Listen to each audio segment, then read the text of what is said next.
Well, it has a different planning use class, so technically it's different. Mark would say, well, is it bucketed in residential? I don't think it is in IPD. It is bucketed in residential IPD because, like with everything that we categorise and analyse, we just sort of follow what the general feeling in the UK institutional investment market is. But as an asset class, I think it performs quite differently from private rented residential. But funnily enough, a lot of overseas experts in one or the other are quite comfortable with both. And looking at the different groups of investors, I think it's been particularly the US private equity guys who seem to be very keen on UK student accommodation. So we've seen Oaktree going through Knightsbridge student housing.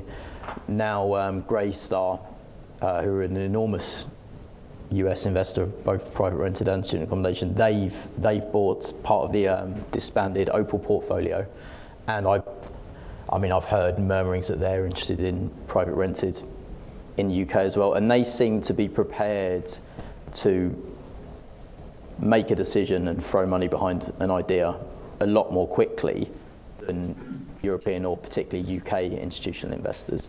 But everyone, all of those broad categories do now seem to be interested in the UK.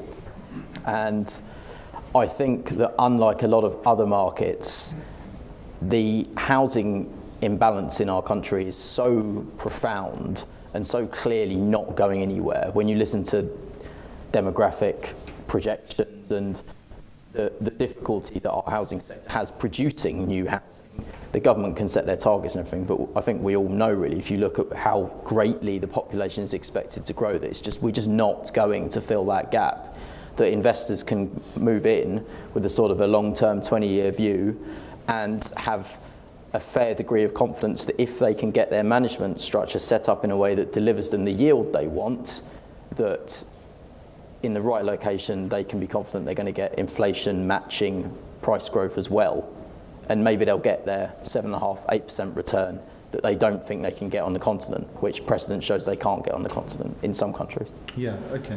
I think the other issue is the valuation.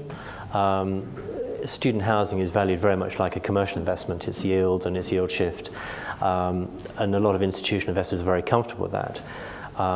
There is a move afoot, and Mark and I are on a working group at the moment that's about to publish a paper through the RICS, the Royal Institute of Chartered Surveyors, which is looking at the valuation of multifamily, market rent, whatever you want to call it, in the UK. And the concept behind that is we should start potentially looking at net operating income and yields, and whilst you might have some regard to underlying capital value, actually the purpose of this is to look at it as an income returning investment like your commercial assets, so you can suddenly start to benchmark them against your commercial assets on a more like-for-like basis. And I think that will be a very interesting change, but it'll only happen when you have these products of scale, the big blocks, the 100 to 200 unit blocks, where actually you can start to generate efficiencies of management and income streams.